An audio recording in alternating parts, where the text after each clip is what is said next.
이 성전의 나중 영광이 이전 영광보다 크리라. 만군의 여호와의 말이니라. 내가 이곳에 평강을 주리라. 만군의 여호와의 말이니라. 아멘. 학개와 스가랴는 성전의 회복, 성전 재건을 독려하고 또 성전 재건의 의미를 우리에게 다시 알려주고 있는 책이죠. 사실은 창세기부터 계시록까지 성전의 의미를 좀 알고 또 그 성전으로 우리가 하나님이 성전을 통해서 우리에게 보여주시고자 하는 어떤 그 내용들을 우리가 먼저 좀 이해하는 것이 중요합니다. 그래야 학개 선지자가 또 스가랴 선지자가 성전 재건, 지금 스룹바벨을 통해서 성전이 재건됐지만 하나님이 궁극적으로 보여주고자 하는 성전, 사실 하나님은 일부러 좀 초라하게 만드신 거예요. 왜냐하면 이게 완성이 아니거든요. 이걸 통해서 우리가 지금까지 상고해봤지만 이 스룹바벨 성전이 회복되는 걸 통해서 이스라엘 백성들은, 이 유대인들은 그걸 깨달아야 됐습니다. 하나님의 신실하심. 그러니까 하나님이 재건된다고 했더니 정말 재건되는구나. 고레스를 통해서 바벨론의 포로 귀환이 된다고 했는데 정말 되는구나. 그러니까 하나님의 언약은 1.1획도, 그 율법이 1.1획도 땅에 떨어지지 않고 다 이루어지는 것처럼 하나님의 약속은 그렇게 신실하게 성취되어 가는구나. 사실은 이 학개서를 보고 있는 1차 독자들은 그거에 대한 확신이 있어야 됩니다. 사실은 근데 지금 이 유대인들은 우리가 계속 상고해봤지만 스룹바벨 성전이 세워진 게 너무 초라해 보였다고 했죠. 뭐와 비교하고 있는 거죠? 솔로몬 성전과 비교할 때 그 규모 면에서나 또 그 화려한 면에서나 또 법궤가 없는 것까지 해서 여러 가지 면으로 초라하고 내 사역은 아무것도 아닌 것처럼 보이는 겁니다.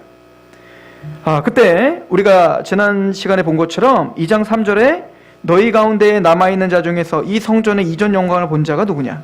이제 이것이 너희에게 어떻게 보이느냐? 이것이 너희 눈에 보잘것없지 아니하냐? 그런데 그 보잘것없이 보이는 이 스룹바벨 성전을 바라보며 지금 학개를 통해 하나님이 말씀하시는 건 뭐냐면 이 성전의 나중 영광이 이전 영광보다 클 거다는 거예요. 낙심하지 말라는 겁니다. 너희는 너희가 해야 될 일을 하라는 거예요. 하나님이 세우실 성전은 너희가 생각하는 것 같은 초라한 성전이 아니라는 겁니다. 지금 너희가 하고 있는 그 사명은 초라해 보일 수 있지만, 너희가 보기에는 초라해 보일 수 있지만 아니라는 거예요. 그 사명들이 합해져서 이제는 하나님이 궁극적으로 하나님의 성전이 완성될 때는 너희들이 지금까지 본 이전 영광, 즉 솔로몬 성전은 감히 따라할 수 없는 그 영광스러움과 그 아름다움과 그 압도하는 그 규모와 그것을 너희들은 보게 될 것이다. 그러니까 이전 영광보다 앞으로 올 그 성전의 영광이 훨씬 더 크다라고 독려하고 있다라고 하는 것입니다. 성경은 에덴 동산에 하나님이 아담을 놓을 때부터 이미 에덴 동산은 아담에게 있어서 성전이었던 곳입니다. 왜냐하면 하나님의 임재가 있던 곳이었죠. 하나님과 교제를 할 수 있었던 곳이었고요. 그 어떤 누구보다 귀한 예배를 드리는 곳이 에덴 동산이었죠. 근데 죄로 말미암아, 그러니까 에덴 동산은 타락하기 전에 만들어진 성전이라고 생각하시면 되는 거예요. 그 성전과 그곳에서 하나님의 임재가 있고 하나님과 누리며 하나님과 동행을 하는데, 죄로 말미암아 하나님은 그 천사들, 그룹들을 시켜 어떻게 하죠? 화영검으로 못 들어오게 딱 막아버린단 말이다. 죄인은 이제는 하나님의 임재 가운데, 죄인은 하나님을 만날 수 있는 자격이 안 되는 겁니다. 만나면 죽는 겁니다. 그죠? 마찬가지로 이제는 그 에덴 동산이 부서지고 하나님은 이스라엘에게 성막을 지으라 라고 이야기합니다. 또 성전을 지으라. 사실은 근데 이제 모세를 통해서 성막이 지어지고 또 솔로몬을 통해서 성전이 지어지지만, 그럼 모세와 솔로몬 전에는 이런 하나님을 만나는 어떤 이런 장소가 없었나요? 아니요, 있었죠. 성막을 짓기 전에 이미 아브라함과 이삭과 야곱도 제단을 쌓고 장막을 쳤더라, 이렇게 표현을 하거든요. 그러니까 아브라함과 이삭과 야곱에게도 모세에게 보여줬던 그 성막, 구체적인 성막은 아니었지만 하나님을 만날 수 있는 임재의 장소, 하나님께 자신을 내어드리며 제사를 드렸던 그 예배의 장소가 있었단 말이죠. 그러니까 그것은 다 성막과 성전이 가리키고 있는 어떤 그 본질적인 어떤 의미들이 거기다 담겨 있는 거예요. 이해가시죠?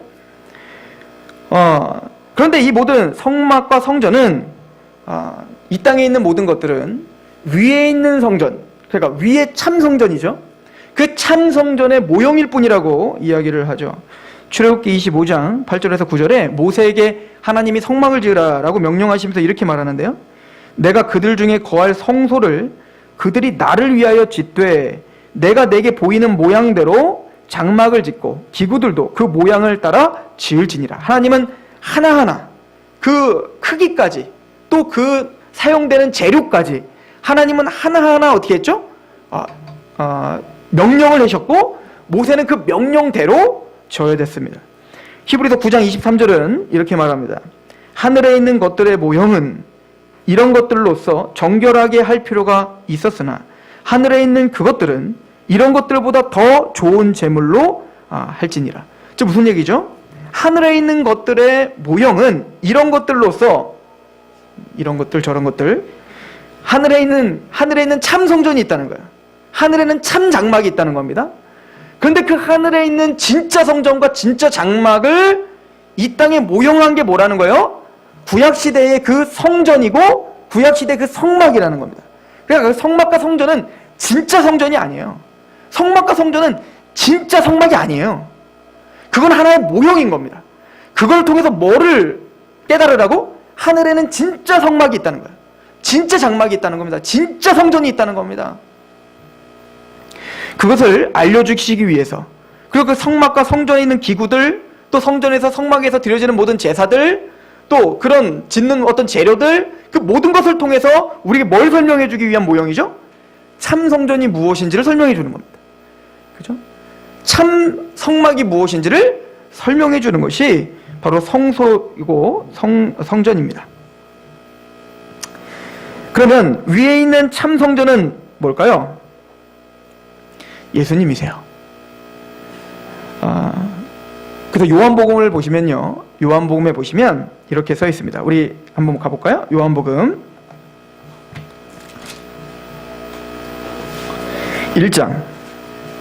제가 오늘은 말씀을 좀 찾을 텐데 성막에 대한 것은 중요하니까, 성전에 대한 건 중요하니까 오늘은 좀 말씀을 찾으면서 성전의 의미를 바로 알기를 소망합니다. 요한복음 1장 우리 14절 말씀을 보시면, 말씀이 육신이 되어 우리 가운데 거하심에 우리가 그의 영광을 보니 아버지의 독생자의 영광이요 은혜와 진리가 충만하더라. 그래서 말씀이 육신이 되어 우리 가운데 거하셨죠. 그래서 이 말씀은 바로 예수님을 가리키죠. 태초에 말씀이 계셨는데 그 말씀은 하나님과 함께 계셨으니 그 말씀이 하나님이시라. 즉 우리의 진리 되시는, 바로 말씀 되시는 예수님이 육신을 입고 이 땅에 거하셨습니다. 근데 여기서 육신이 되어 우리 가운데 거하심에 할 때 그 거하시다라고 하는 단어가 우리는 의역을 한 거예요. 의역. 근데 그걸 직역을 하면 장막을 치시다라는 단어예요. 이 단어가 스케노라고 하는 단어인데 장막을 치시다라고 하는 단어거든요. 그 이 단어가 언제 사용됐냐면 요한계시록에 동일한 단어가 사용됩니다. 한번 가보시겠어요? 요한계시록 7장입니다. 요한계시록 7장.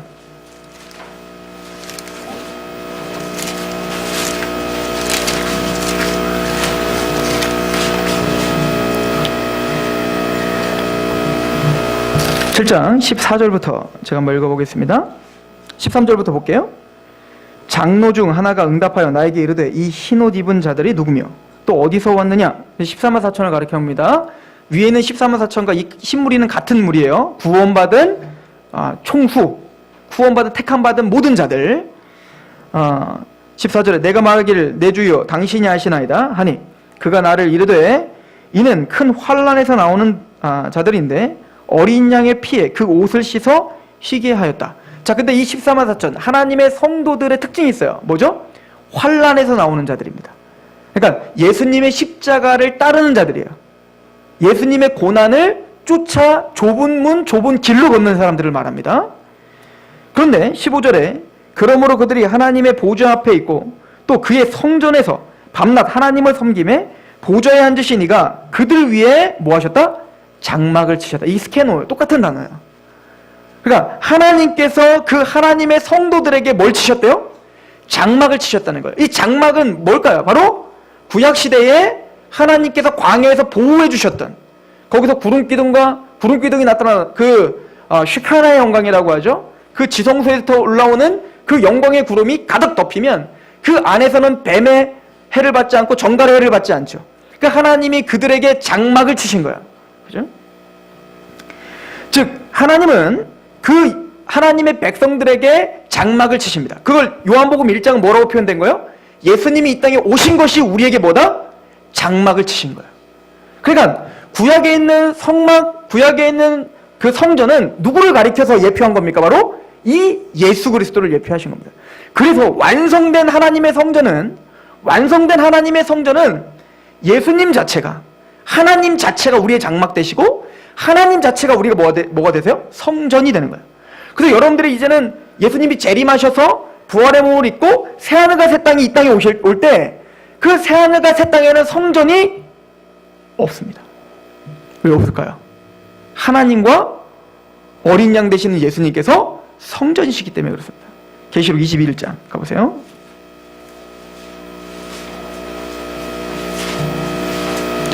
계시록 21장 21절.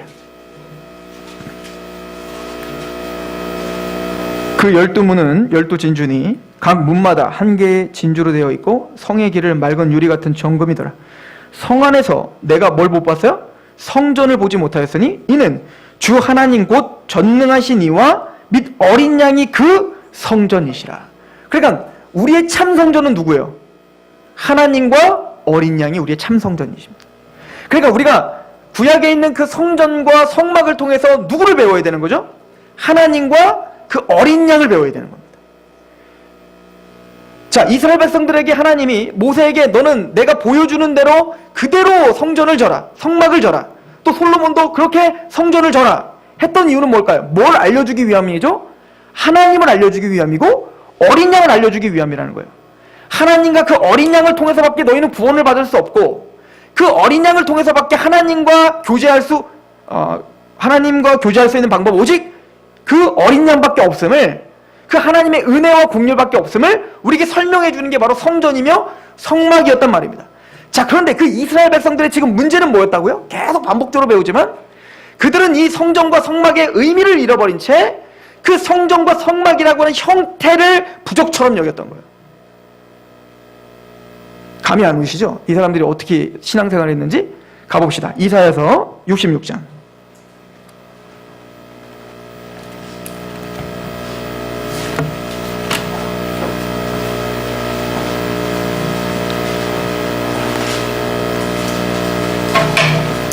이사야서 66장 1절부터 보시면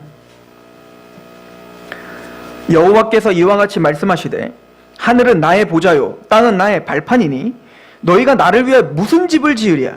내가 안식할 처소가 어디랴? 야, 너희가 나의 집을 어떻게 져줄래? 이거 다윗에게 한 말과 동일한 얘기죠. 너희들이 내 집을 어떻게 져줄래? 그죠?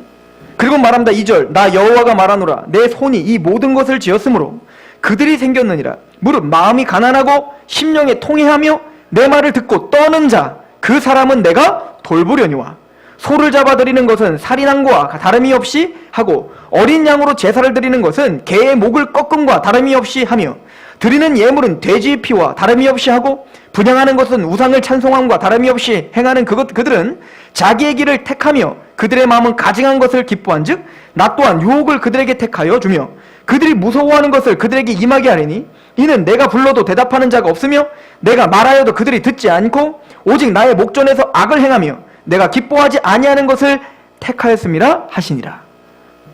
성전의 의미는 뭐죠? 가난해지는 겁니다. 심령이 가난해지는 거란 말입니다. 애통해지는 거예요. 애통하는 겁니다. 성전에 들어가 양을 잡음으로 뭘 깨달아야 되죠? 내 죄를 깨달아야 된단 말이에요.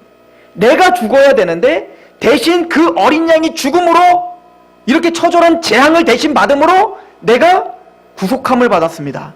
그 낮은 마음으로 하나님께 나아가 감사하며 기뻐해야 된다고요. 그런데 이들은 그런 마음은 전혀 없는 겁니다. 그 형식만 있는 거예요. 그 예루살렘이라는 성전에 들어가서 양도 잡고 뭐도 잡고 하는데 돼지를 잡는 것처럼 부정한 짐승을 잡는 것처럼 또 하나님의 말씀은 듣지도 않고 그냥 성전이라고 하는 어떤 형식에 취하여 그것에 만족하고 있는 거죠. 하나님은 그 성전을 어떻게 하겠다는 거예요? 부수겠다는 거예요. 그래서 부신 거예요. 이사야서에게 하나님이 이사야를 통해서 말한 것은 그래서 내가 예루살렘을 어떻게 하겠다? 부수겠다는 거예요. 그 성전 필요 없다는 거예요. 야, 내가 살 집이 없겠냐? 내가 살 집이 없어서 그래 너희들이 갖다주는 그 성전에서 내가 거기 머물러 있겠냐? 웃기지 마라. 나는 이 땅을 지었고 저 하늘을 지은 천지를 창조한 하나님이다. 이 모든 만물이 다 뭐다? 내 성전이다 이거예요. 사실은 이 모든 것에 나는 임재해 있고 이 모든 것의 주인은 나다라는 거예요. 그런데 너희들은 나를 이 성전에 가둬놓고 꼭 내가 무슨 뭐 고기 먹고 싶어서 고기 달라는 사람처럼, 내가 무슨 뭐 너희들 재물 드리면 그 재물 받아갖고 막 그것 때문에 막 좋아서 하는 사람처럼 그렇게 지금 높은 마음으로 나에게 나오는 거, 그런 성전 필요 없다. 성전의 진짜 의미를 잃어버린 거죠. 좀 더 설명해 볼까요? 에레미야서 7장 가봅시다. 에레미야서 이렇게 얘기했는데도 못 알아먹는 거예요. 그러니까 에레미야를 통해서 또 설명할 수밖에 없습니다. 에레미야서 7장 1절 여호와께로부터 예레미야에게 말씀이 임하니라. 이르시되 너는 여호와의 집 문에 서서 이 말을 선포하여 이르기를 여호와께 예배하러 이 문으로 들어가는 유다 사람들아, 여호와의 말씀을 들으라. 만군의 여호와 이스라엘의 하나님께서 이와 같이 말씀하시되 너희의 길과 행위를 바르게 하라. 그리하면 내가 너희로 이곳에 살게 하리라. 너희는 이것이 여호와의 성전이라, 여호와의 성전이라, 여호와의 성전이라 하는 거짓말을 믿지 말라. 너희가 만일 길과 행위를 참으로 바르게 하여 이웃들 사이에 정의를 행하며 이방인과 고아와 과부를 압제하지 아니하며 무죄한 자의 피를 이곳에서 흘리지 아니하며 다른 신들을 뒤를 따라 화를 자초하지 아니하면 내가 너희를 이곳에 살게 하리니 곧 너희의 조상에게 영원 묵은토록 준 땅이니라. 이곳이 하나님의 성전이라, 이곳이 하나님의 성전이라고 속이지 말라는 거예요. 거짓말하지 말라는 거예요. 너희는 나의 통치를 받지 않았고 너희는 나의 말씀을 등한히 여겼다는 거죠. 너의 길과 행위를 바르게 하라는 거예요. 그래서 이제는 이 에레미야의 선포, 그런데도 깨닫지 못하는 이스라엘에게 진짜 하나님은 바벨론을 통해서 그 성전을 부셔버립니다. 근데 그 부시기 전에 어떤 일이 있었냐면 에스겔이 이제 끌려가지 않습니까? 포로로 끌려갔을 때 이 에스겔이 그발강가에 있었는데 그 그발강가에 하나님이 환상을 보여주십니다. 근데 보니까 그 그발강가에서 본 환상이 뭐냐면 막 바퀴가 달린 그 내생물이 막 역동적인 내생물이 막 그발강가 위에 있는 거예요. 근데 그게 뭘까 보니까 에스겔서 7장에 가보니까 하나님의 영광이 성전을 떠나는 환상을 보여줍니다. 그러니까 이런 성전은 성전이 아니라는 거야. 아무리 건물이 으리으리하고 거기에 어떤 제사를 드린다고 열심히 있다 하더라도 거기에 그 성전의 의미를 퇴색해버린 그 예루살렘 성전은 부셔져야 되는 겁니다. 그러니까 하나님이 그곳에 같이 있을 수 없어 하나님은 뭐죠? 그 영광을 떠나보내는 거예요. 그래서 그 하나님의 영광이 떠났단 말입니다. 떠나서 그 내생물 위에 있는 거예요. 그리고 그 내생물이 그 영광을 가지고 어디로 오냐면 그발강가로 오게 됩니다. 그리고 그발강가에 온 이야기를 에스겔서 10장은 이렇게 이야기합니다. 한번 가볼까요? 에스겔서 10장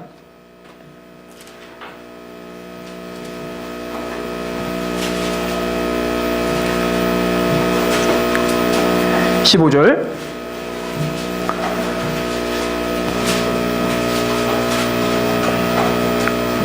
그룹들이 올라가니 그들은 내가 그발강가에서 보던 생물이라. 그룹들이 나아갈 때에는 바퀴도 그 곁에서 나아가고 그룹들이 날개를 들고 땅에서 올라가려 할 때에도 바퀴가 그 곁을 떠나지 아니하며 그들이 서면 이들도 서고 그들이 올라가면 이들도 함께 올라가니 이는 생물의 영이 바퀴 가운데 있음이더라. 여호와의 영광이 성전 문지방을 떠나서 그룹들 위에 머물러. 그러니까 여호와의 영광이 성전을 떠나 그룹들 위에 머물러요. 그 영광이 움직이는 대로 그룹들은 따라가는 겁니다. 잘 보세요. 그 에덴 동산을 호위하고 있던 게 또 그룹들이었죠.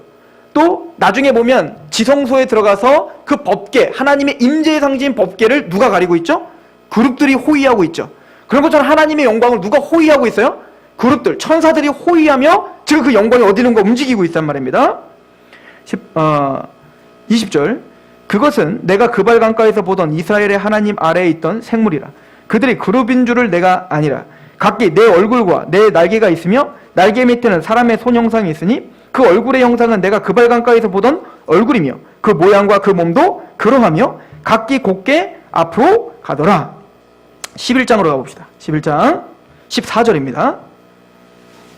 여호와의 말씀이 내게 임하여 이르시되 인자야 예루살렘 주민이 내 형제 곧 내 형제와 친척과 온 이스라엘 족속을 향하여 이르기를 너희는 여호와께서 멀리 떠나라 이 땅은 우리에게 주어 기업이 되게 하신 것이라 하셨나니 그런즉 너는 말하기를 주 여호와의 말씀에 내가 비록 그들을 멀리 이방인 가운데로 쫓아내어 여러 나라에 흩었으나 그들이 도달한 나라들에서 내가 잠깐 그들에게 뭐가 되리라? 성소가 되리라. 이제는 그 예루살렘 성전이 아니라 뭐가 성전이라? 너희들 포로로 끌려간 너희들 안에 성소를 삼겠다라고 하는 거예요. 17절 너는 또 말하기를 주 여호와의 말씀에 내가 너희를 만민 가운데서 모으며 너희를 흩은 여러 나라 가운데서 모아내고 이스라엘 땅을 너희에게 주리라 하셨다 하라. 그들이 그리로 가서 그 가운데 모든 미운 물건과 모든 가증한 것들을 제거하여 버릴지니라.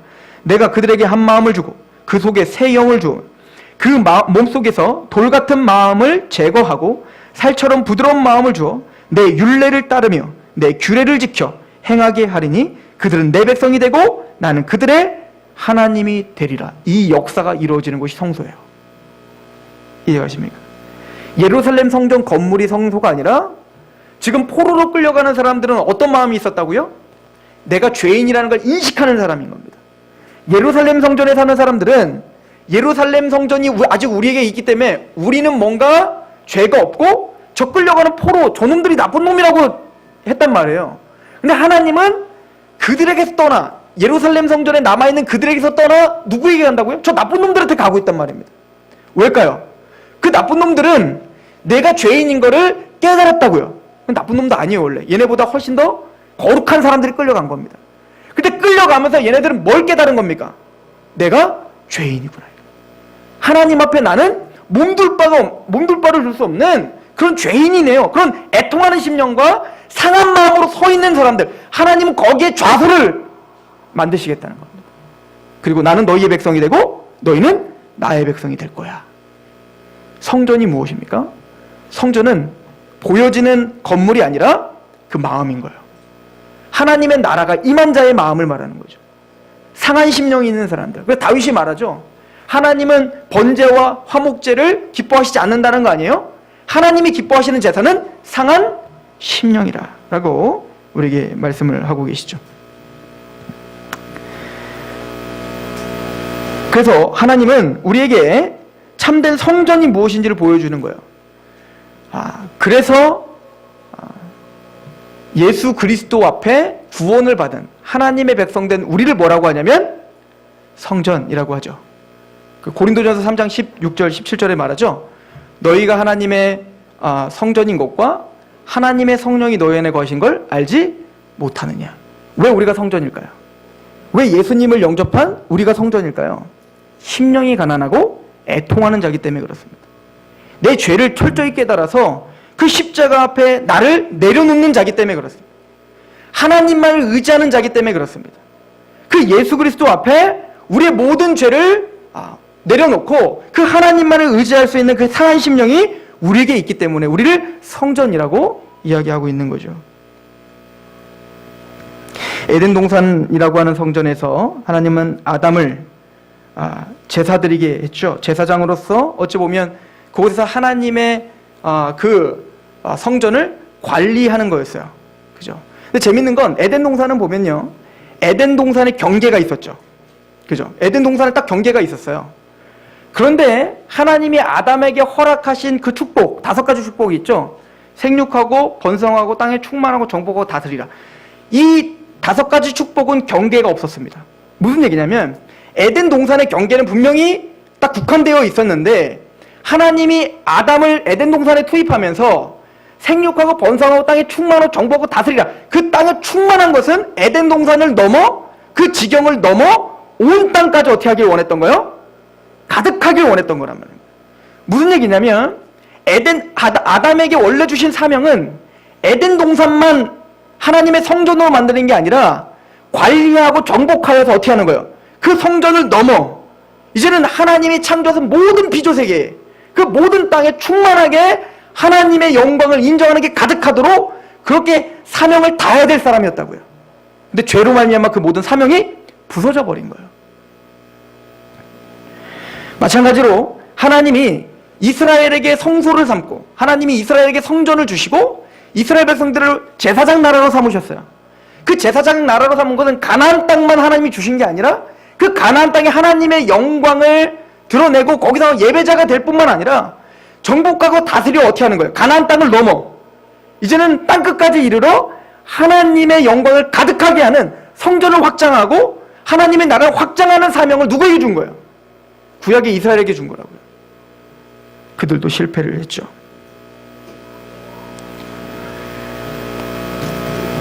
성전에 대한 이야기는 바로 그런 모티브가 있는 거예요.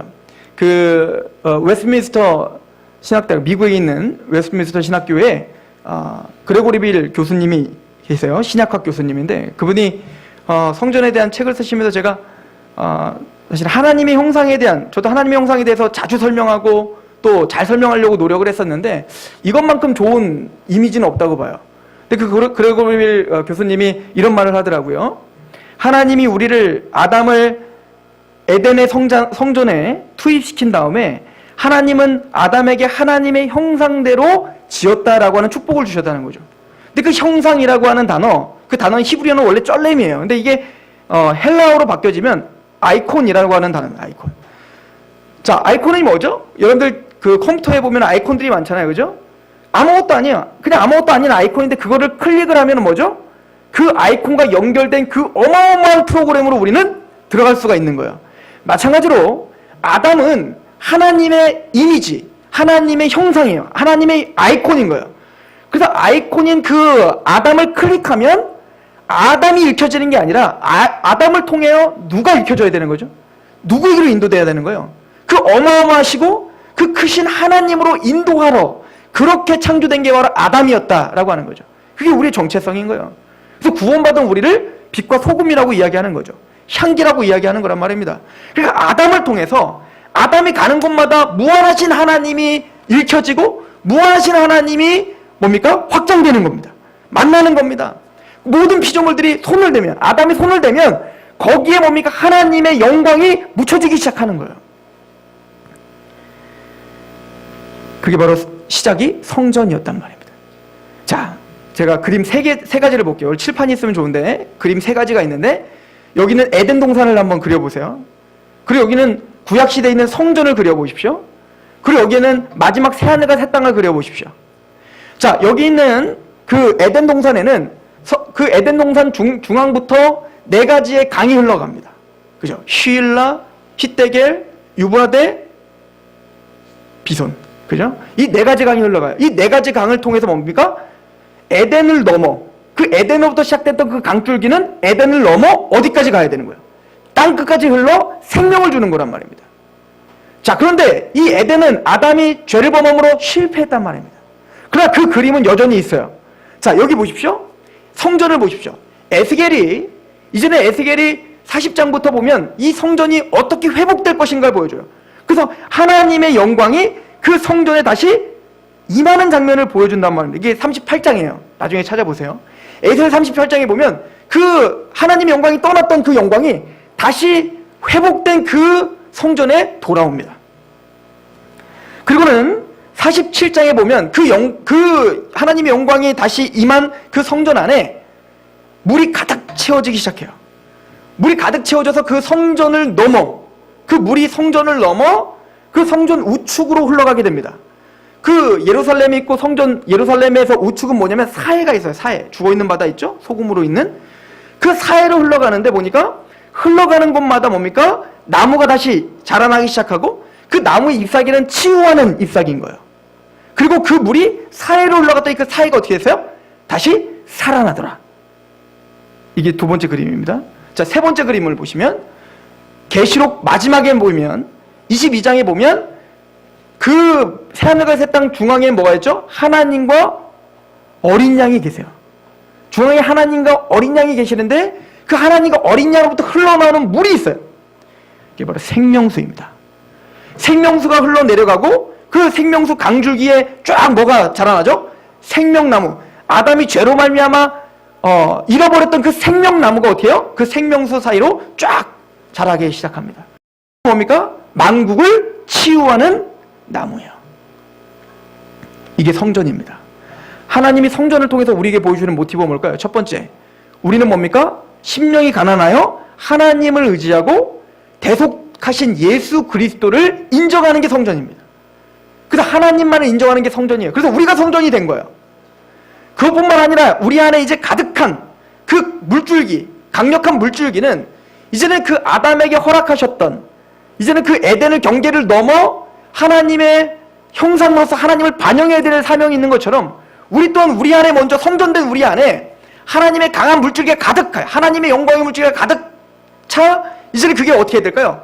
넘치기를 원하시는 거예요. 넘쳐서 뭡니까? 우리를 통하여 그 물줄기가 닿는 곳마다 나무가 생성이 되고 그 나무의 그 잎으로 치유가 일어나듯 우리가 가는 곳마다 하나님의 치유와 하나님의 회복이 일어나는 거.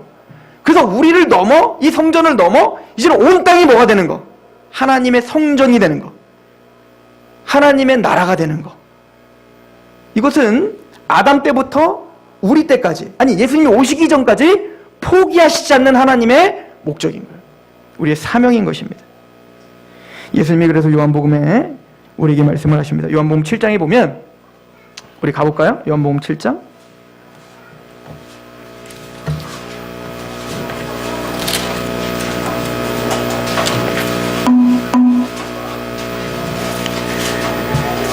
요한복음 7장 37절입니다. 명절 끝날 곧 큰 날에 예수께서 서서 외쳐 이르시되 누구든지 목마르거든 내게로 와서 마시라. 나를 믿는 자는 성경에 이른 것 같이 그 배에서 생수의 강이 흘러나오리라 하시니 이는 그를 믿는 자들이 받을 성령을 가리켜 말씀하신 것이라. 예수께서 아직 영광을 받지 아니하셨으므로 성령이 아직 그들에게 계시지 아니하시더라. 즉 우리 안에 성전된 우리 안에 이제 우리 배에서는 하나님을 예수님의 이름을 믿는 우리 구원받은 사람의 배에서는 뭐가 넘쳐요? 생수가 넘쳐 흘러 넘치는 거예요. 그 생수는 누구라? 성령님이다. 우리를 통해서 뭡니까? 성령이 충만하여 나중에 그 성령님이 우리를 넘치고 차고 흘러 넘쳐. 그 성령님이 하시는 역할이 뭔데요? 우리 16장 가보세요.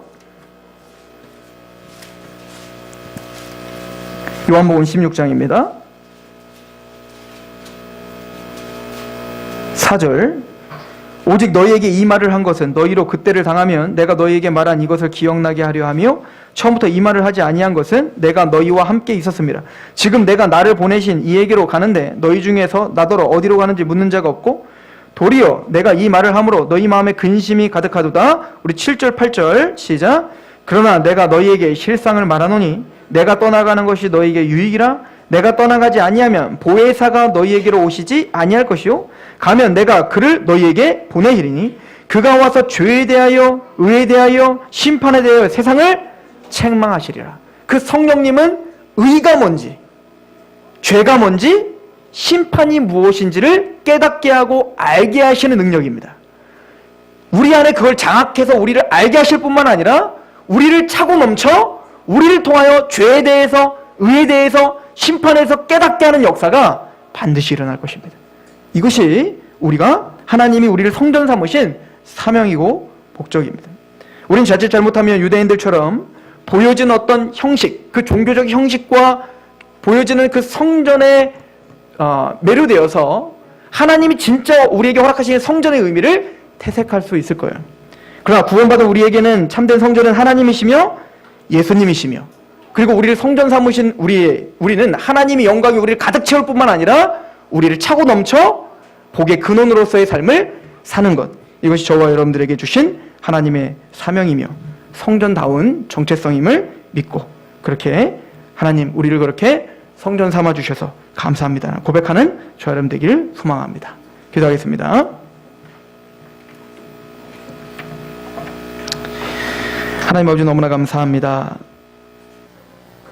우리 마음 안에 죄의 됨을 깨달아 예수 그리스도를 간절한 마음으로 받고 또 구속 곧 죄사함을 받게 하여서 심령이 가난하고 애통하는 마음으로 주 앞에 서 있게 하셔서 감사합니다. 보여지는 형식과 율법에 매여 신앙생활하는 것이 아니라 바벨론으로 그발강가로 끌려가는 그 포로들처럼 우리가 죄인으로소이다. 주 하나님의 긍휼과 은혜가 우리와 함께 있어야 됩니다. 라고 고백하는 그 낮은 자로 임하게 하시옵소서. 그것을 성전 삼아 주시고 그것을 성소 삼아 주셔서 우리에게 하나님의 영광을 가득하게 하신 하나님, 이제 우리를 그 영광을 차고 넘쳐 우리에게서 성령님의 그 은혜로 하나님의 영광을 드러내고 그 하나님의 영광을 반영하는 성전다운 성전답게 하시옵소서. 그렇게 우리를 붙잡아 주시고 이 교회를 긍휼히 여겨 주신 하나님을 찬양하며 예수 그리스도의 이름으로 감사하며 기도합니다. 아멘.